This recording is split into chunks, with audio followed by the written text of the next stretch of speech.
আজ আমি রান্না করব মোরলা মাছের ঝাল। এই যে মোরলা মাছ নিয়ে নিয়েছি। এরপর কড়াই বসিয়ে দিলাম।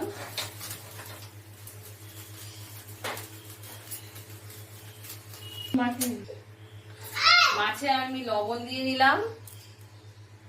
এরপর এতে দিয়ে দিলাম হলুদ। এরপর আমি কড়াইতে তেল দিয়ে নিলাম।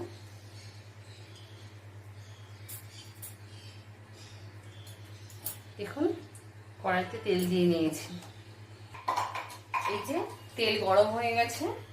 এরপর আমি মাছগুলোকে আস্তে আস্তে ছেড়ে দিলাম।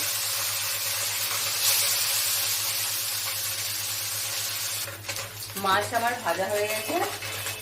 এই যে দেখুন মাছগুলোকে আমি আস্তে আস্তে তুলে নিচ্ছি।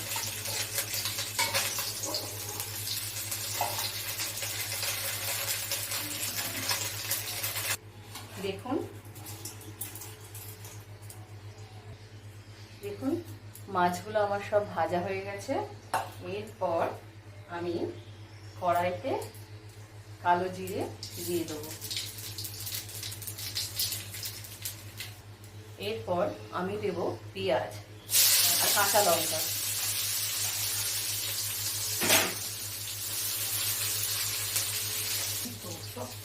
এরপরে আমি দিলাম আলু আর কুমড়ো।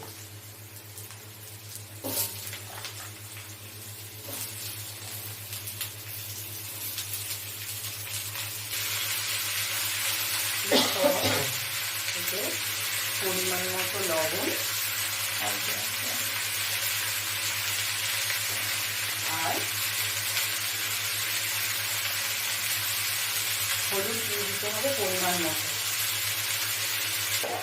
এরপর এতে দিয়ে দিলাম টমেটো।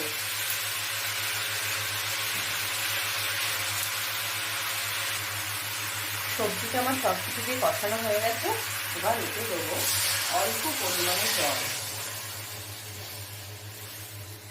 অল্প পরিমাণে জল দিয়ে এবার আমি এটাকে ভালো করে মিশিয়ে দেব।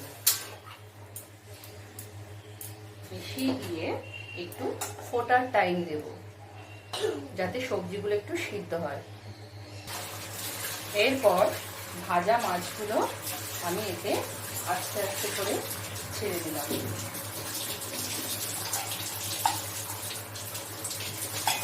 ঝোলটা ফুটে ওঠার পরে মাছগুলো ছাড়বেন। দিয়ে এইবার আস্তে করে মাছগুলোকে এর সঙ্গে মিশিয়ে দিতে হবে যাতে মাছগুলো একটু এই ঝোলটার মধ্যে ডোবে। তা না হলে মাছের স্বাদটা আসবে না ঝোলে, তরকারিতে। দেখুন মাছের ঝোলটা আমার হয়ে এসছে। এরপর এর উপর দিয়ে আমি অল্প করে ধনে পাতাটা আমি দিয়ে দেবো। মাছের ঝালটা দিয়ে এইবার আমি আস্তে করে এটা এর মধ্যে চেপে চেপে চেপে চেপে ভালো করে মিশিয়ে নেব। মিশিয়ে নিয়ে একটু সামান্য একটু ফুটবে। মাছের ঝালটা আমার রেডি হয়ে গেছে। আপনারাও সবাই বাড়িতে বানাবেন এবং খাবেন, খেয়ে বলবেন কেমন হয়েছে। আজকে আমার ভিডিও আমি এখানেই শেষ করলাম।